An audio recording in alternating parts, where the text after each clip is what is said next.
말씀을 나누고자 합니다. 우리가 살다가 언젠가 꼭 한 번쯤은 궁금해하는 던지는 질문이 있습니다. 그것이 무엇이냐면 이 세상은 어떻게 생겨났을까? 나는 어디에서 왔으며 무엇을 위해서 살아야 할까? 이러한 철학적인 자신의 존재 근원에 대한 질문을 던지게 됩니다. 이러한 질문에 세상 철학에서는 거기에 대한 답을 줄 수가 없는데 성경은 이러한 질문에 태초에 내가 천지를 창조하셨다라고 밝혀줌으로써 창세기 1장을 풀어나갔던 것을 보게 됩니다. 그렇다면 창조한 이후의 이야기에서는 그 하나님의 모든 관심이 어디에 있는지 사람에게 집중되어 있다는 것을 볼 수가 있습니다.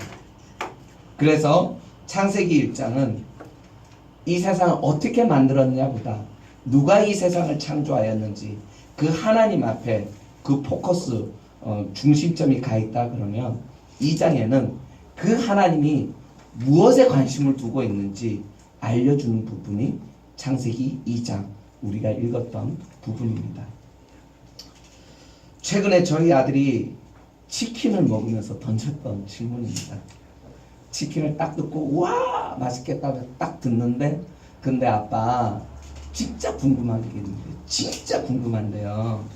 여러분도 한번 생각해 보십시오. 하나님이 이 세상을 만드셔서 하나님이 창조하고 하나님이 만든 거는 너무나도 다 만든 것들은 다 소중한데 그런데 사람들은 왜 생명이 있는 것들을 잡아먹지요? 네, 이런 질문이었어요.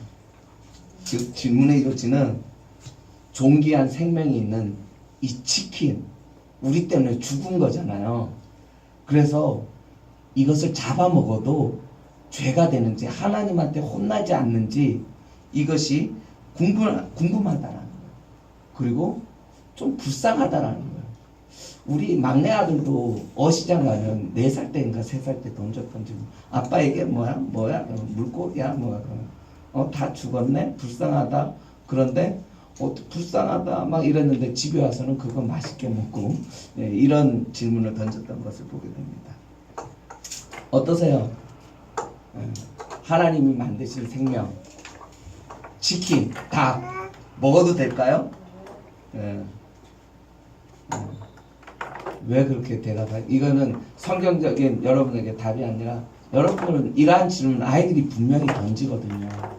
쟤도 생명이 있고 강아지나 우리가 예뻐하는 그 개들도 생명이 있고 개들도 엄마 아빠가 있고 가족이 있고 우리도 그런데 왜 우리는 개들을 허락 없이 가족을 막 엄마 아빠하고 떨어뜨려 놓고 개들을 막 잡아먹고 그런데 우리는 맛있게 먹고 막 그런데 이래도 하나님 앞에 혼나지 않을까요? 이러한 질문을 던졌을 때 괜찮아. 우리가 그렇게 하고 있으니까 그 질문의 그 대답의 근거를 어디에다 삼으시겠습니까? 그냥 잠깐 편안하게 대화하는 식으로 최영진 집사님 도와주세요. 집사님은 뭐라고 대답하시겠어요? 뭐라고 그냥 대답했어요. 여원이가 딱 질문을 던졌어요.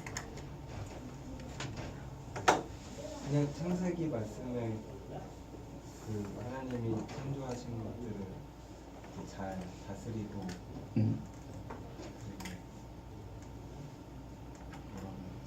그렇게 이제 말씀하셨으니까 이제 맡겨주신 것들을 잘 활용해서 이제 뭐 먹기도 하고 그러는데 근데 이제 너무 이렇게 과도하게 하는 것들이 잘못된 게 아니에요. 네, 과도하게.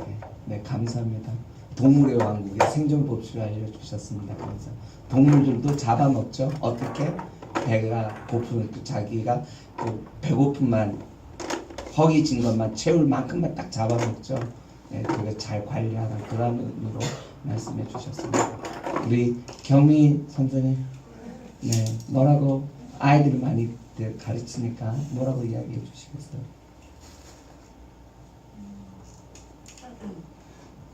그러니까 이게 다스린다고 하는 게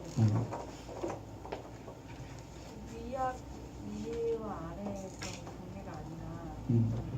관계가 상하 관계도 있고 수평적인 관계도 있잖아요. 네. 근데 그게 어떤 우리한테 역할이 주어진 것이 그 상하의 관계가 아니기 때문에 더불어 살아가기 위한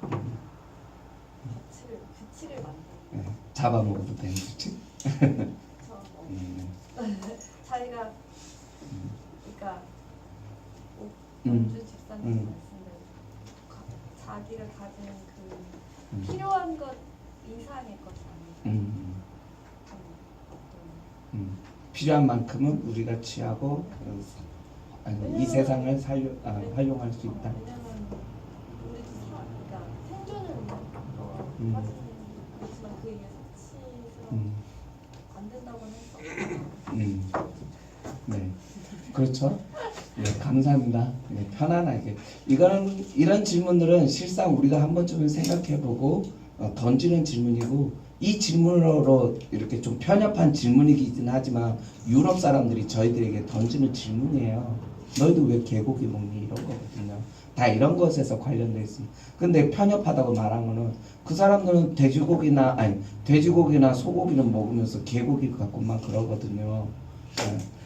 이렇게 봤었을 때 이러한 질문에 대해서 우리는 진화론을 가지고서는 지난주에 우리가 창세기 1장을 했으니까 진화론을 가지고는 여기에 대한 대답을 찾을 수가 없어요. 말 못하고 힘 약한 생명도 귀하고 우리도 귀하잖아요. 근데 우리가 무슨 권리로 우리가 그 약한 생명들을 취할 수 있을까요? 배가 고파서? 그거는 애기란다. 그 치킨도 엄마 아빠가 있잖아요. 누구를 피눈물 나면서 우리는 허기를 채우는 거잖아요. 그랬었을 때 진화론을 가지고는 이 부분에 대해서 절대로 만족할 만한 답을 줄 수가 없습니다. 그런데 성경에서는 이 부분에 대해서 달리 이야기하고 있는 것이 무엇이냐면 인간은 하나님의 형상대로 지음을 받았다라는 존재라고 이야기를 해줍니다. 즉 무엇이냐면 하나님이 만드신 모든 생명체는 존귀하고 소중하지만 그럼에도 불구하고 우리가 그 식물이나 동물과 다른 소중하고 그들과 다른 그 생명과 다른 것은 뭐냐면 인간에게는 인간의 존엄성이 필요합니다. 아무리 동물들이 생명이 소중하지만 그 동물들에게 존엄성을 이야기하지는 않잖아요. 그러면서 이 부분에 대해서 인간의 존엄성이 있기 때문에 사람이 사람을 해치는 것에 있어서는 살인죄로 엄하게 다스리지만 사람이 동물이나 생명을 취하는 것에 있어서는 그 생명이 소중하고 가치 있기는 하나 우리와는 다르게 존엄하지 않기 때문에 이 부분에 대해서 어느 정도 답변을 할 수가 있으리라고 생각합니다. 만약에 진화론자처럼 모든 생명이 동일하게 어떤 그 무생물에서 단세포에서 포유류에 이르기까지 그 생명체가 진화 발달되었다라고 하면 우리는 치킨을 먹을 수가 없습니다. 그리고 우리가 많은 사랑받고 존중받을 만한 그러한 존중을 받아야 할 권리가 있다라고 우리는 이야기를 하는데 그 근거가 어디에 있을까요? 아까 얘기했던 우리 모든 인간은 하나님의 형상대로 지음을 받았기 때문에 우리는 능력 있는 자나 능력이 없는 자나 잘난 자나 못난 자나 할 것 없이 모든 인간은 하나님의 형상대로 지음을 받았기 때문에 존엄한 겁니다. 그렇기 때문에 우리는 사랑받을 만한 충분한 그런 권리가 있는 것입니다. 그렇기 때문에 우리가 치킨이나 불고기를 이렇게 불고기란다 소고기 이런 거를 잡아먹을 수 있는 것은 동물들에게는 양심이라든지 이러한 존엄성이 없기 때문에 그렇습니다. 그렇다면 하나님이 이 세상을 창조하신 이유는 무엇일까요? 지난주에 지나가면서 제가 얼핏 얘기했는데 하나님이 이 세상을 만드신 이유가 뭘까요? 왜 하늘의 해와 달과 별들을 만드셨을까요? 보기 좋게 데코하기 위해서 그랬을까요? 그것은 하나님의 형상을 닮은 우리에게 필요하기 때문에 하나님이 만들어 주셨다라는 것입니다. 우리를 위해서 만드셨다는 사실입니다. 그렇기 때문에 하나님의 선물인 이 세상을 우리는 소중히 여기면서 잘 관리해야 돼. 그래서 먹을 만큼만 이렇게 취해야 되는 것이죠. 그래서 이것이 창세기 1장의 중심 주제입니다. 특히 하나님이 이 세상을 말씀으로 창조하셨다면 우리가 오늘 읽었던 창세기 2장 19절에는 동식물 그리고 인간은 무엇으로 만드셨다고 기록하고 있죠? 뭐로 만드셨다고 기록하고 있죠? 흙으로 만들었습니다. 해와 달과 별, 바들의 하늘과 땅 이런 것은 하나님이 말씀으로 만들었는데 2장 19절에 보면 인간과 동물들은 하나님이 흙으로 만드셨다는 것을 보게 됩니다. 특이하게도 인간은 그 흙으로 만든 후에 그 코에 하나님의 생기를 불어넣어서 만들었다라는 것입니다. 우리 창세기 2장 7절을 한번 읽어볼까요? 창세기 2장 7절 말씀입니다. 시작. 로 사람을 지으시고 생기를 그 코에 불어넣으시니 사람이 생명이 되었더라. 이처럼 인간이 다른 동식물과 다른 것은 하나님의 영을 소유한 영적인 존재라는 거예요.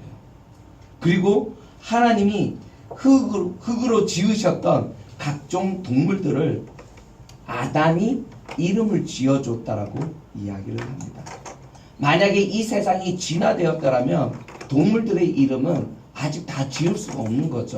왜냐하면 아직 진화가 다 안 됐기 때문에 그런 겁니다. 우리가 하나님을 거부하는 사람들에게 굳이 전도해야 되는 이유가 무엇일까요? 나는 하나님이 싫다고 분명히 거부 의사를 밝혔음에도 불구하고 우리가 호시탐탐 그들을 주의 깊게 보면서 그들을 귀찮게 부는 이유가 무엇일까요? 그들은 구원을 받아야만 할 사람. 좀 직설적인데 좀 표현이 좀 그렇긴 한데 좀 받아들이기 쉽게 그들은 치료받아야 할 아픈 환자들이기 때문에 그렇습니다. 이러한 전제가 서로 틀리기 때문에 문제가 되는 것입니다. 그래서 의료진의 입장에서 자신의 병을 인정하지 않고 치료를 거부하는 사람에게 치료를 강요할 수는 없지만 그들이 도움을 요청할 때 즉시 치료할 수 있고 도와줄 수 있도록 해야 하는 것입니다. 만약에 왜 우리가 이러한 교만, 우리가 당신은 치료받아야 할 환자입니다. 제가 이렇게 표현했는데 이건 녹화된 건 누가 딱 보면 바로 댓글이 날아오는 거죠. 뭘로 날아올까요? 기독교인들은 왜 그렇게 교만해? 어떻게 자기 고집과 아집과 독선으로 가득 차 있을까? 왜 우리가 치료받아야 할 환자라고 너희들이 그렇게 낙인을 찍어? 그 근거가 뭐야? 이렇게 묻습니다. 우리는 그 근거로서 창세기 2장 7절 말씀을 믿기 때문에 그렇습니다. 뭐라 그랬죠? 인간은 영과 혼과 육으로 구성되어 있는데 하나님을 믿지 않는 사람들은 생명의 근원되는 하나님의 생기, 그 생기가 지금 없어서 혼과 육은 살아서 움직이지만 결국에는 그 사람은 생기가 없기 때문에 생기를 필요로 하는 존재라는 거예요. 그래서 하나님은 그러한 인간의 상태를 두고서 무엇이라고 이야기하면 가지 꺾인 식물로 보는 거예요. 꽃다발로 보는 거예요. 뿌리에서 잘라져 나오는 그 꽃다발이 지금은 살아있고 싱싱하고 예뻐 보이지만 며칠 후면은 금방 말라 비틀어 죽을 것처럼 하나님의 생기가 없는 사람은 살아있으나 살아있다라고 볼 수 없기 때문에 죽었다라고 보기 때문에 그 생명에게 호흡을 5분 이내에 주지 않으면 뇌가 죽어가는 것처럼 그 사람에게 영이 없으면 생기가 없으면 죽기 때문에 그 사람에게 빨리 하나님의 생기를 불어넣어 주라고. 그래서 그 사람이 생기를 거부한다 하더라도 궁극적으로 그 인간은 하나님의 그 의중에는 생기가 있어야만 되는 존재이기 때문에 그들이 그것을 몰라서 지금 거부하는 것이지, 그들이 그것을 얼른 취할 수 있도록 너희들이 얼른 그 생기를 불어넣을 수 있도록 이끌라고 하나님께서 말씀하시는 것입니다. 즉 우리는 이 말씀 그대로 그들에게 하나님의 영이 필요하다라는 사실을 믿기 때문에 그들을 때로는 귀찮게 굴기도 하고, 때로는 한번 진심을 다해서 권하기도 하고, 거부하면 좀 물러났다가 좀 관계를 맺으면서 친하게 지내면서, 그럼에도 불구하고 그 사람이 어려움에 처해 있거나 힘들 때 우리가 다가가서 예수 그리스도를 증거하려고 하는 이유가 바로 이 창세기 이 본문 말씀에 근거하고 있기 때문에, 인간은 생기로 지음을 받은 존재라고 우리가 믿기 때문에 그렇습니다. 그래서 죽고자 하는 사람에게는 우리가 나는 더 이상 살 의미가 없어요. 나는 살기 싫어요. 이러한 사람들에게 있어서는 우리가 어떻게 도와줄 수는 없지만, 나 제발 살고 싶어요. 어떻게 하면 살 수 있을까요? 이렇게 묻는 그런 암 환자와 같은 사람들에게 우리는 그 사람 자신의 병적인 상태를 온전히 알 수 없고, 또 수술 받으면 분명히 살 수 있음에도 불구하고 돈이 없다, 바쁘다, 지금 내가 수술 받을 수 있는 여건이 안 된다, 이 핑계 저 핑계를 대면서 수술 받기를 거부하는 사람들에게 우리가 어떻게 해서든지 그 사람을 설득해서 수술 받을 수 있도록 도와줘야 되는 그러한 사명이 있는 거예요. 왜요? 우리는 그 사람을 사랑하는 지인이고 어떻게 돼요? 가족이기 때문에 그렇습니다. 그렇기 때문에 의료진의 입장에서, 보호자의 입장, 혹은 내가 사랑하는 친한 친구이기 때문에 지인의 한 사람으로서 그 영혼을 우리는 그 영혼을 대해야 한다는 것입니다. 그런데 많은 사람들이 이러한 심정을 가지고 그들에게 다가가는 것이 아니라 꼭 죽어가는 사람, 그런 사람에게 보험을 판매하는 보험 설계원이나 약장수처럼 그 사람의 영혼보다는 내가 한 건 올리고 내가 한 건 그 약을 팔려고 하는 그러한 의도, 하나님 앞에 칭찬받기 위해서 전도를 하려고 하는 그러한 상태로 그들에게 다가가기 때문에 우리들의 이러한 진심이 잘 전달되지 않아서 문제를 일으키는 것을 보게 됩니다. 우리 창세기 2장 8절 말씀, 그 다음 말씀을 한번 읽어보도록 하겠습니다. 시작. 여호와 하나님이 그에게 그 지으신 사람을 거기 두시니라. 네, 우리가 오늘 읽었던 본문 말씀을 4절에서 쭉 한번 보시기 바랍니다. 쭉 보시면 반복되는 단어가 계속 매절마다 나와요. 뭘까요? 한번 잠깐 보세요. 2장 4절부터 25절까지 쭉 보면 매절마다 반복되는 단어가 있습니다. 뭡니까? 예, 오늘 설교 제목이 여호와 하나님이, 여호와 하나님이, 여호와 하나님이 매절마다 반복되는 것을 보게 됩니다. 이 세상을 창조하시고 자기의 형상을 닮은 사람들까지 다 지으신 후에 하나님에 대한 호칭이 여호와 하나님으로 바뀐 것을 보게 됩니다. 1장에서 하나님이 바치고 첫째 날에 뭘 만들고 둘째 날에 뭘 만들고 일 때는 하나님이 이렇게 말씀하시는데, 인간을 다 창조하신 이후에는 그 창조주 하나님을 뭐라고 부르냐면 여호와 하나님. 그 여호라는 말은 실은 야훼라고 부릅니다. 천주교에서는, 그 다음에 유대인들은 야훼라는 말을 많이 쓰는데, 이 야훼라는 말은 실은 이스라엘 백성들은 여호와 너희 하나님의 이름을 망령되이 일컫지 말라 그래서 유대 사람들은 하나님을 이름이 있음에도 불구하고, 야훼라는 이름이 있음에도 불구하고 야훼라고 부르지 않았어요. 그러면 이것을 뭐로 불렀냐? 쓰기는 야훼라고 쓰고 그것을 발음을 아도나이라고 불렀던 거예요. 즉 이 야훼, 여호와 하나님, 이 여호라는 뜻, 이 말 여호라는 단어의 의미는 뭐냐면 너를 만드신 창조주 하나님, 즉 주, 로드, 주인이라는 것을 강조하기 위해서 쓰인 말이 여호라는 말입니다. 주 너의 하나님, 여호와 하나님은 너의 주인, 너의 창조주 하나님이, 너의 창조주 하나님이, 너의 창조주 하나님이 이러면서 매절마다 너가 너희 인생의 주인이 누구인지를 분명하게 밝혀주고 있는 것입니다.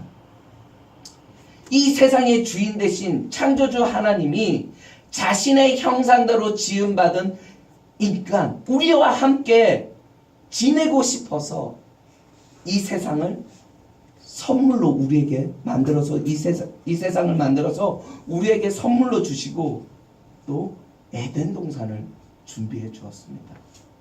꼭 이 본문을 보면 프로포즈를 하면서 결혼을 청하는 신랑의 모습과 굉장히 비슷합니다. 에덴이라는 말은 기쁨이라는 뜻입니다. 그래서 에덴 동산하면 실상 기쁨의 동산을 뜻합니다. 오늘 본문에 근거하여서 여호와 하나님이 우리에게 주신 기쁨의 동산은 어디 있을까요? 여러분들의 에덴 동산은 어디에 있습니까? 무엇입니까? 바로 가정과 교회입니다. 더 나아가서는 우리가 생활해야 되는 사회생활하는 그러한 사역지, 우리는 사역지라고 부르고 세상에서는 직장이라고 표현해요. 사회생활이 우리의 에덴 동산이라는 것입니다. 가정을 작은 교회라고 봅니다. 교회보다 더 작은 단위가 가정이에요. 그래서 가정은 교회라고 볼 수 있어요. 그렇기 때문에 이 가정을 작은 교회라고 본다면 우리의 에덴은 모이는 교회로서의 그러한 가정, 우리가 있는 이 교회, 이곳을 가리킵니다. 여러분들이 지금 부부 생활하는 그 가정 기쁨이 넘칩니까? 아름다운 하늘빛 교회 와서 행복하십니까? 네, 행복해야 됩니다. 행복해야. 그리고 흩어지는 교회로서의 직장, 학교, 우리가 사회생활하면서 지내게 되는 그곳에서 하나님의 임재를 경험하는 그러한 기쁨의 동산이 되어야 하는 것입니다. 즉 하나님은 우리를 기쁨의 동산, 어떻게 하면 쟤들이 행복할 수 있을까? 이것을 고민하면서 우리에게 기쁨의 동산에 두시기를 원하셨다고 그랬어요. 그래서 하나님은 어떻게 해요? 에덴 동산에 거기에 우리를 두셨다라고 표현하고 있습니다. 하나님은 우리가 행복하고 기뻐하시는 것을 원하세요. 그렇기 때문에 우리는 늘 기뻐해야 되고 행복해야 합니다. 아멘. 가정에서, 교회에서, 내가 사회생활하는 그 모든 것에서 내가 길을 쓰고 행복하고 기뻐할 수 있도록 노력하고 애쓰고 고민하고 내 힘으로 안 되면 하나님 앞에 도움을 청하면서 무엇이 됐든 간에 기뻐하시고 행복하시기를 간절히 축원드리겠습니다. 이것이 하나님의 뜻입니다. 아멘. 우리 여정이는 아빠는 내가 나중에 뭐가 됐으면 좋겠어? 뭘 하면 기뻐? 그러면 나는 너가 행복하면 좋지. 그러면 우리 여정이는 그런 거 말고 그러면 내가 커서 직업으로 뭘 했으면 좋겠어. 이렇게 묻습니다. 돈 많이 버는 직업이면 좋지. 이렇게 대답을 했는데 네. 아무튼 하나님이 우리에게 행하신 것은 여러분들에게 뭐 다양하게 뭘 될까요? 그런 어떤 거에 무엇이 될까요? 보다 여러분들이 어떻게 하면 행복할까? 이것이 하나님의 우리의 주된 관심사라는 것입니다. 우리 데살로니가 전서 5장 18절, 15절에서 18절 말씀을 한번 보도록 하겠습니다. 6월달 말씀 암송인데요. 한번 보도록 하겠습니다. 데살로니가 전서 5장 15절에서 18절까지 말씀 함께 읽도록 하겠습니다. 시작. 누가 누구에게든지 장난과 놀랍지 하고 모든 사람을 대하든지 항상 선을 따르라. 항상 기뻐하라. 쉬지 말고 기도하라. 범사에 감사하라. 이것이 그리스도 예수 안에서 너희를 행하신 하나님의 뜻이니라. 아멘. 하나님의 뜻은 우리가 에덴 동산에 머무는 것에 있습니다. 그러므로 행복하십시오. 아멘. 네. 그럼 어떻게 하면 나의 주 여호와가 내게 허락하신 그 기쁨의 동산에 내가 머물 수 있을까요? 어떻게 하면 나의 가정을, 어떻게 하면 내가 섬기고 있는 이 교회에서, 아니면 어떻게 하면 내가 하루에 많은 시간을 보내는 그 사회생활에서 내가 기쁨의 생활을 할 수 있을까요? 하나님은 에덴 동산에 아담 혼자 사는 것이 좋지 않아서 그를 위해 돕는 배필을 지었다라고 말씀하십니다. 우리들은 생각합니다. 내 인생, 내 생각, 내 마음이 중요한 거지. 왜냐하면 내 인생이라고 생각하기 때문에 그렇습니다. 내 인생 내가 살아가는 데 있어서 내가 어떻게 생각하고 내가 어떻게 느끼냐가 가장 중요하다라고 세상 사람들은 말을 합니다. 그러나 성경은 창조주 하나님이 이 세상의 주인이므로, 여호와 하나님이므로 너의 생각보다는 하나님의 생각이 어떤지가 더 중요하다고 말씀해 주고 있습니다. 하나님은 이 세상을 만드시고 보시기에 좋았지만 아담 혼자 지내는 것이 좋지 않아서 돕는 배필을 지어 주었다라고 말씀해 주십니다. 그러므로 우리의 가정을 돕는 배필과 함께 행복한 가정으로 만드셔야 합니다. 직장에서 돕는 배필인 동력자와 그러한 사람을 통해서 함께, 우리의 혼자 힘만으로는 이것을 지켜나갈 수가 없습니다. 가정에서, 교회에서, 사회생활에서 너 혼자 살아갈 수 없기에 도와줄 수 있는 친구, 지체, 여러 사람을 생각지도 못했던 사람들을 붙여주시는데 그들과 함께 협력하여서 이 사역을 잘 완수하라고 하나님은 명령해 주십니다. 특히 동물들은 암수 쌍으로 있는 것이 자연스럽고 남자와 여자의 성별이 있는 것이 보기 좋습니다. 그런데 오늘날에는 무슨 놈의 성별이 50개가 넘는다고 합니다. 성별이. 남자, 여자, 암수, 암론, 수컷 이 두 가지밖에 없을 것 같은데 성별이 50개가 넘는다고 합니다. 이게 동성여자들이 주장하는 것들입니다. 사람의 생각은 이처럼 가증스럽고 극악무도하다는 것입니다. 결혼은 해도 그만, 안 해도 그만, 해도 손해, 안 해도 손해. 그래서 꼭 그 결혼을 할 필요가 없다라고 많은 사람들이 이야기를 하지만, 그것이 우리들의 생각이지만 하나님은 결혼은 꼭 해야 하지만 상황에 따라서 안 할 수도 있다라고 말해주고 있습니다. 무게중심이 다른 것입니다. 하나님은 먼저 아담을 만드시고 에덴 동산에 살게 하셨습니다. 그리고 그에게 돕는 배필로서 화를 만들어 주셨습니다.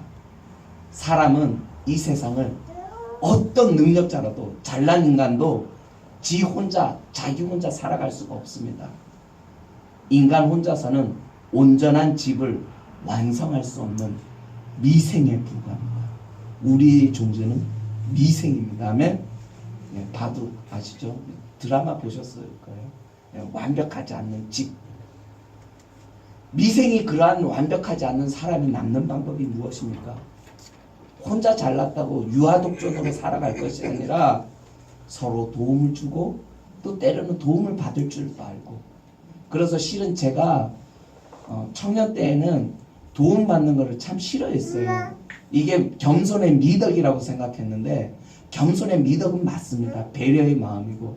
그런데 그 모든 돕는 손길을 거부하고 인정하지 않는다. 이것처럼 교만한 인간도 없는 것을 하나 신앙생활 하면서 다시 한번 경험하게 됩니다. 그렇기 때문에 부족한 우리가 살아남는 것은 나의 부족한 부분을 메울 수 있는 그러한 돕는 배필과 서로 협력하면서 의지하는 것입니다. 그래서 여호와 하나님이 이끄시는 그러한 바둑판 위에 우리가 있을 때 새로운 인생, 새로운 시작을 우리는 계속해서 헤쳐나갈 수가 있는 것입니다. 하나님이 허락하신 에덴 동산에 계속해서 머물기 위해서는 아까 던졌던 질문입니다.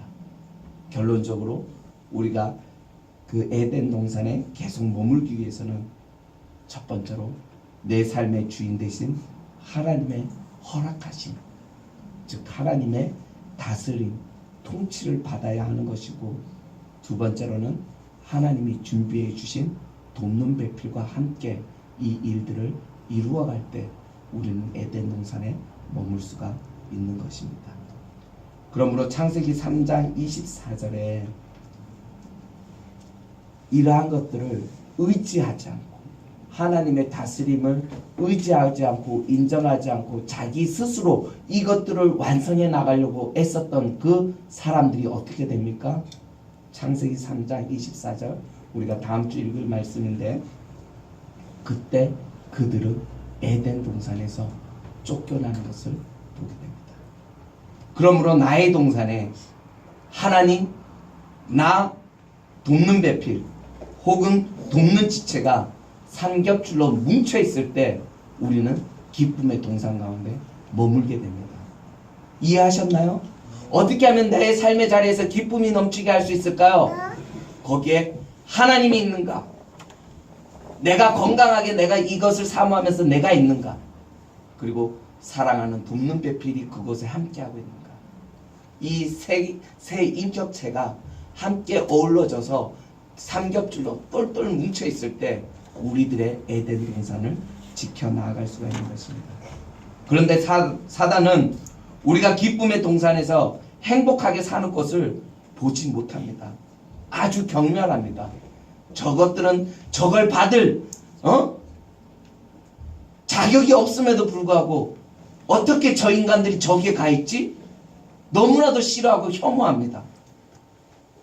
사단은 하나님을 대적했다가 실패하여서 지금 무적에, 즉 그 지옥에 쫓겨나서 그들은 행복하지 않고 고통 중에 처해 있기 때문에 하나님을 아주 원망하고 저주합니다.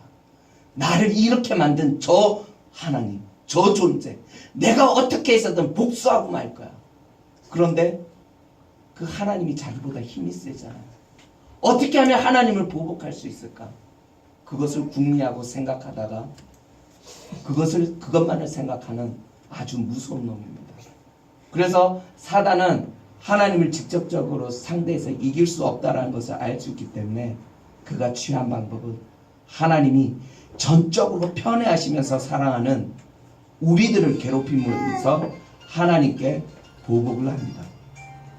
그래서 하나님은 그의 사랑하는 사람들을 에덴 동산에 머물게 하면서 그들에게 축복하기를 원하지만 사단은 어떻게 해서든